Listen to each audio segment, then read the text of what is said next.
Hello everyone, আসসালামু আলাইকুম। সবাইকে ওয়েলকাম ডিবিসি চ্যানেলে। আমি কিন্তু কোনো জার্নালিস্ট না, আমি হচ্ছে সাধারণ পাবলিক। তো আজ আমি একটা অপরচুনিটি পেয়ে ফেলেছি যে সাংবাদিকরা কেন জনগণকে উদ্ভব প্রশ্ন করে তারপর তাদেরকে বিভিন্ন রকমের হেনস্থার শিকার করা হয়। তো এই ব্যাপারে আমাদের যে ডিবিসির রিয়েল জার্নালিস্ট আমিন ব্যাপারী, তার কি মতামত সেটা শুনি। এটা কি শুধু ভাইরাল হওয়ার ধান্দা নাকি অন্য কিছু? আসসালামু আলাইকুম। ওয়ালাইকুম সালাম। ধন্যবাদ। আসলে আপনি একটু ভিন্নমাত্র প্রশ্ন করছেন, যদিও মাইক্রোফোনটা আমার হাতে থাকার কথা ছিল, কিন্তু প্রেক্ষাপটটা ভিন্ন। তো আসলে সাংবাদিকরা সবসময় ভিতর থেকে প্রশ্নগুলো খুঁজে বের করার চেষ্টা করে। আপনারা জানেন আসলে রাজনৈতিক বা কমিউনিটি নেতৃত্ব ব্যবসায়ীরা তারা অনেক কিছু লুকানোর চেষ্টা করে। ওই লুকানোর জিনিসটাই আসলে প্রশ্নের মাধ্যমে তুলে আনাটাই আসলে সাংবাদিকতা একটা বৈশিষ্ট্য। আরেকটা প্রশ্ন আছে আমার।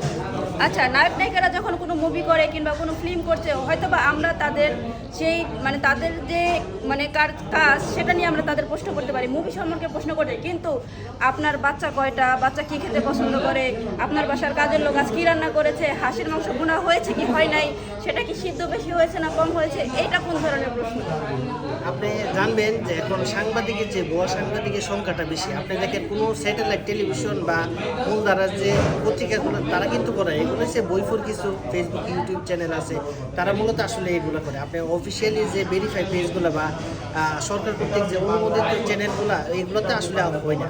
এটা যেগুলো কিছু আছে অতিরঞ্জিত মিডিয়া কর্মী আছে, তারা আসলে ভিউ কামানোর জন্য এই জিনিসটা করে। আচ্ছা, আমার আমিন ব্যাপারী সাহেবের কাছে আরেকটা প্রশ্ন হচ্ছে, এখন যদি উনি জায়েদ খানকে পায়, উনি কি প্রশ্নটা করতে চায়? জাহিদ খানের বিষয়টা তো একটু ভিন্ন ধরনের। আসলে নারীরা জাহিদ খানের প্রতি কেন পাগল সেটা আমি জানি না। তো স্পেশালি জাহিদ খানের কাছে আমার তেমন কোনো প্রশ্ন নাই। নেই না। আর সেখানে যদি পরিমণি হয়? পরিমণি তো আছে ডানাঘাটা পরি, তো সেই ক্ষেত্রে আসলে ডানাঘাটা পরির সাথে মানুষের কেন যে একটু আগ্রহ থাকে সেটা আমি জানি না। কিছুদিন আগে তিনি যে হাঁসের মাংস ভুনা করলেন, আপনি কি সেখানে দাওয়াত পেয়েছিলেন? না, আমি কেন দাওয়াত পাবো? কারণ আমার বউ তো রান্না করে রাখছে এর আগের দিনে, আমি তো আগেই খাই ফেলছি। ও আচ্ছা, বোঝা গেছে। ভাবির ভয়ে পরিমণির দাওয়াত অ্যাকসেপ্ট করেনি আমাদের ডিবিসি জার্নালিস্ট আমিন ব্যাপারী। ধন্যবাদ সবাইকে।